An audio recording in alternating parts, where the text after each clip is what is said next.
ಒಂದು ದೊಡ್ಡ ಬ್ಯಾಂಕ್. ಲಾಕರ್ನಲ್ಲಿ ಬರೋಬ್ಬರಿ 500 ಕೋಟಿ ರೂಪಾಯಿ ಕ್ಯಾಶ್. ವೆಪನ್ಸ್ ಹಿಡಿದ ಗ್ಯಾಂಗ್ಸ್ಟರ್ಸ್ ಬ್ಯಾಂಕ್ ಹೈಜಾಕ್ ಮಾಡಿದ್ದಾರೆ. ಒಳಗಡೆ ಇರುವವರೆಲ್ಲರೂ ಭಯದಲ್ಲಿ ನಡುಗುತ್ತಿದ್ದಾರೆ. ಆದರೆ ಹೈಜಾಕ್ ಮಾಡಿದ ಆ ಮಾಸ್ಟರ್ ಮೈಂಡ್ ಬಂದಿರೋದು ದುಡ್ಡಿಗಾಗಿ ಅಲ್ಲ. ಆತ ಹುಡುಕುತ್ತಿರೋದು ಆ ಬ್ಯಾಂಕ್ನ ಸಿಸ್ಟಂನಲ್ಲಿ ಅಡಗಿರುವ 50,000 ಕೋಟಿಯ ಅತಿ ದೊಡ್ಡ ಸ್ಕ್ಯಾಮ್ ಅನ್ನು. ಕೇವಲ ಒಂದು ಚಿಕ್ಕ ಸಿಗ್ನೇಚರ್, ಒಂದು ಹಿಡನ್ ಚಾರ್ಜ್ ನಿಮ್ಮ ಇಡೀ ಲೈಫ್ ಸೇವಿಂಗ್ಸ್ ಅನ್ನು ಹೇಗೆ ರಾತ್ರೋರಾತ್ರಿ ಝೀರೋ ಮಾಡುತ್ತೆ ಅಂತ ನಿಮಗೆ ಗೊತ್ತಾ? This is not just a movie scene. ಇದು ಇವತ್ತು ನಾವೆಲ್ಲರೂ ಫೇಸ್ ಮಾಡ್ತಿರೋ ಡಾರ್ಕ್ ಫೈನಾನ್ಷಿಯಲ್ ರಿಯಾಲಿಟಿ. ಇದು ತುಣಿವು ಸಿನಿಮಾದ ಪವರ್ಫುಲ್ ಕಥೆ. ಡಾರ್ಕ್ ಡೆವಿಲ್ ಅಂದ್ರೆ ನಮ್ಮ ಅಜಿತ್ ಕುಮಾರ್ ಯೋರ್ ಬ್ಯಾಂಕ್ ಅನ್ನೋ ಒಂದು ಫೇಮಸ್ ಬ್ಯಾಂಕ್ ಅನ್ನ ಹೈಜಾಕ್ ಮಾಡ್ತಾರೆ.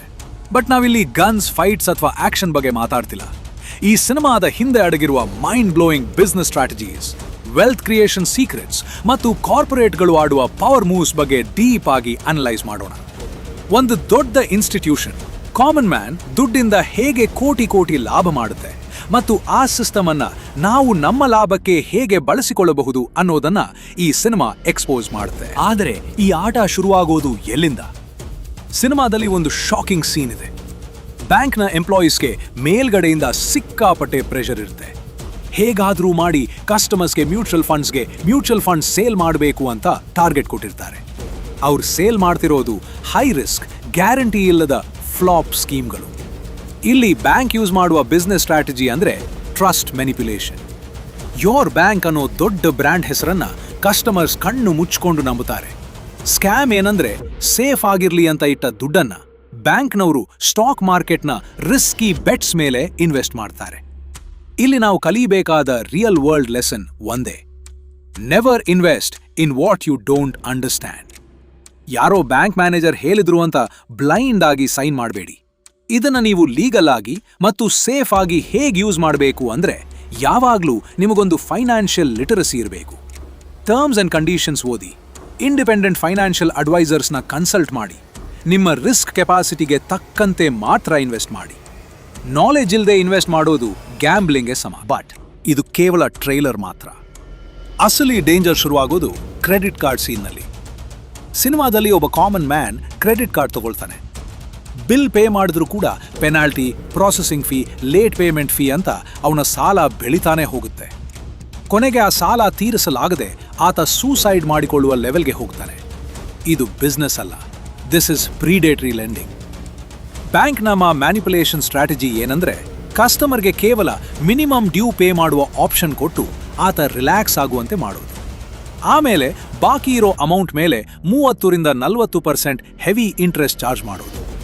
ಇದು ಬಹುತೇಕರು ಬೀಳುವ ಸಾಲದ ಸುಳಿ. ಇಲ್ಲಿನ ಲೆಸನ್ ಅಂದ್ರೆ ಡೆಪ್ಟ್ is a double edge sword. ಇದು ಬಹುತೇಕರು ಬೀಳುವ ಸಾಲದ ಸುಳಿ. ಇಲ್ಲಿನ ಲೆಸನ್ ಅಂದ್ರೆ ಡೆಪ್ಟ್ is a double edge sword. Legal ಆಗಿ ನೀವು ವೆಲ್ತ್ ಕ್ರಿಯೇಟ್ ಮಾಡೋಕೆ ಕ್ರೆಡಿಟ್ ಕಾರ್ಡ್ ಅನ್ನ ಲೈಬಿಲಿಟಿ ಆಗಿ ಅಲ್ಲ, ಆಸೆಟ್ ಆಗಿ ಯೂಸ್ ಮಾಡಬೇಕು. ನೀವು ಮಾಡಬೇಕಾದ ಇಷ್ಟೇ: ನಿಮ್ಮ ಕ್ರೆಡಿಟ್ ಕಾರ್ಡ್ ಬಿಲ್ಸ್ ಅನ್ನ ಆನ್ ಟೈಮ್ ಮತ್ತು ಫುಲ್ ಅಮೌಂಟ್ ಪೇ ಮಾಡಿ. ಫ್ರೀ ಆಗಿ ಸಿಗೋ ರಿವಾರ್ಡ್ ಪಾಯಿಂಟ್ಸ್, ಕ್ಯಾಶ್ ಬ್ಯಾಕ್ ಇಂದ ಲಾಭ ಮಾಡಿಕೊಳ್ಳಿ. ನಿಮ್ಮ ಸಿಬಿಲ್ ಸ್ಕೋರ್ ಬಿಲ್ಡ್ ಮಾಡಿ. ಅಷ್ಟೇ ಹೊರತು ಯಾವತ್ತೂ ಬ್ಯಾಂಕ್ಗೆ ₹1 ಇಂಟ್ರೆಸ್ಟ್ ಕಟ್ಟಬೇಡಿ. ಸಾಲವನ್ನ ಲೆವರೇಜ್ ಮಾಡೋದು ಅಂದ್ರೆ ಇದೆ. ನಾವು ಇದರಿಂದ ಕಲಿಯಬೇಕಾದ ಪಾಸಿಟಿವ್ ಬಿಸ್ನೆಸ್ ಲೆಸನ್ ಅಂದ್ರೆ corporate structuring and diversification. Legal ಆಗಿ ನೀವು ಇದನ್ನ ಹೇಗೆ ಅಪ್ಲೈ ಮಾಡಬಹುದು? ನಿಮ್ಮ ಬಿಸ್ನೆಸ್ ದೊಡ್ಡದಾದಾಗ ಟ್ಯಾಕ್ಸ್ ಪ್ಲಾನಿಂಗ್ ಆಗಿ ಮತ್ತು ರಿಸ್ಕ್ ಕಡಿಮೆ ಮಾಡಲು ಲೀಗಲ್ ಆಗಿ ಸಬ್ಸಿಡಿಯರಿ ಕಂಪನಿಗಳನ್ನು ಓಪನ್ ಮಾಡಬಹುದು.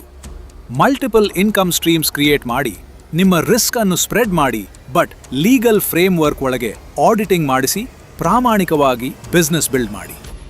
ವೆಲ್ತ್ ಅನ್ನೋದು ಟ್ರಾನ್ಸ್ಪರೆಂಟ್ ಆಗಿದ್ದಾಗ ಮಾತ್ರ ಸೇಫ್ ಆಗಿರುತ್ತೆ. ಇದೆಲ್ಲದರ ಮಧ್ಯೆ ಗೇಮ್ ಕಂಪ್ಲೀಟ್ ಆಗಿ ಚೇಂಜ್ ಆಗೋದು ಡಾರ್ಕ್ ಡೆವಿಲ್ನ ಆ ಒಂದು ಪವರ್ ಮೂವ್ ಇಂದ.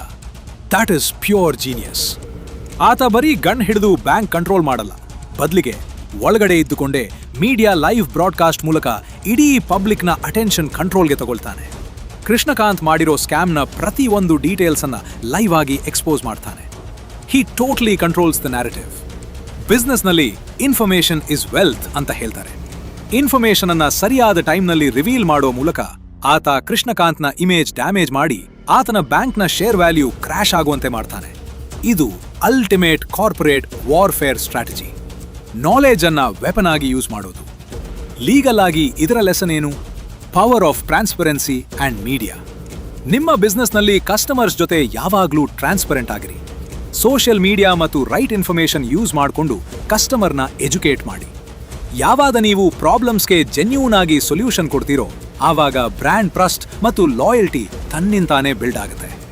ಮಾರ್ಕೆಟ್ನಲ್ಲಿ ಟ್ರಸ್ಟ್ ಇರೋ ಕಡೆ ಆಟೋಮ್ಯಾಟಿಕ್ ಆಗಿ ಪವರ್ ಮತ್ತು ಮನಿ ಎರಡು ಬಂದು ಸೇರುತ್ತೆ. ನೀವು ಕೇವಲ ಆಕ್ಷನ್ ಫೈಟ್ಸ್ ಇರೋ ಸಿನಿಮಾವಲ್ಲ, it is a brilliant financial master class. ನಾವೆಲ್ಲರೂ ದುಡ್ಡಿಗಾಗಿ ಹಗಲು ರಾತ್ರಿ ಓಡ್ತಿದ್ದೀವಿ, ಆದ್ರೆ ಆ ದುಡ್ಡು ಆಕ್ಚುಲಿ ಹೇಗೆ ಕೆಲಸ ಮಾಡುತ್ತೆ ಅನ್ನೋ ಸೀಕ್ರೆಟ್ ನಮಗ್ ಗೊತ್ತಿಲ್ಲ.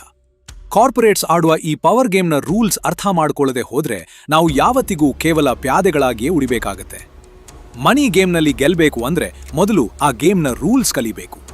ಆದ್ರೆ ಒಂದು ನಿಮಿಷ ಯೋಚನೆ ಮಾಡಿ, ಒಂದು ಬ್ಯಾಂಕ್ ಹಿಡನ್ ಚಾರ್ಜಸ್ ಇಂದ ಇಷ್ಟೊಂದು ಮನಿ ಮೇಕಿಂಗ್ ಮಾಡುತ್ತೆ ಅಂದ್ರೆ ರಿಯಲ್ ಎಸ್ಟೇಟ್ನಲ್ಲಿ ಇನ್ವೆಸ್ಟ್ ಮಾಡೋ ಬಿಲಿಯನೇರ್ಸ್ಗಳು ಯಾವ ಸೀಕ್ರೆಟ್ ಸ್ಟ್ರಾಟಜಿ ಯೂಸ್ ಮಾಡಿ ತಮ್ಮ ಟ್ಯಾಕ್ಸ್ ಅನ್ನ ಕಂಪ್ಲೀಟ್ ಆಗಿ ಝೀರೋ ಮಾಡ್ತಾರೆ ಅನ್ನೋದು ನಿಮಗೆ ಗೊತ್ತಾ? ಆ ಲೀಗಲ್ ಸ್ಟ್ರಾಟಜಿ ಇದಕ್ಕಿಂತ 100 ಪಟ್ಟು ಮೈಂಡ್ ಬ್ಲೋಯಿಂಗ್ ಆಗಿದೆ. ಆ ಹಿಡನ್ ವೆಲ್ತ್ ಸೀಕ್ರೆಟ್ಸ್ ಬಗ್ಗೆ ಡೀಟೇಲ್ ಆಗಿ ನೆಕ್ಸ್ಟ್ ವಿಡಿಯೋದಲ್ಲಿ ಎಕ್ಸ್ಪ್ಲೇನ್ ಮಾಡ್ತೀನಿ. Take care.